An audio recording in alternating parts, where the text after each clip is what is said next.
Kehidupan Meggy Wulandari selalu jadi sorotan publik. Tak lama setelah berpisah dari Kiwil, Meggy memutuskan untuk menikah lagi dengan seorang pengusaha asal Makassar yang bernama Muhammad. Hal itu menimbulkan opini-opini negatif tentang pernikahan keduanya. Apalagi, sejak dinikahi Muhammad, Meggy justru makin sering mencurahkan isi hatinya di media sosial. Belum lama ini, Meggy juga mencurahkan isi hatinya di akun Instagram pribadinya. Pada caption foto, Meggy menceritakan lika-liku pernikahannya dengan Muhammad.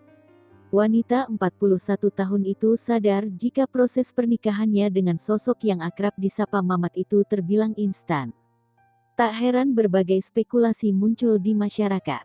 Mulai dari isu hamil di luar nikah, isu perselingkuhan hingga settingan.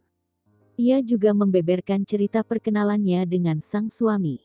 Meggy mengaku hanya butuh waktu 1 bulan bagi Mamat untuk meyakinkan hatinya menikah lagi.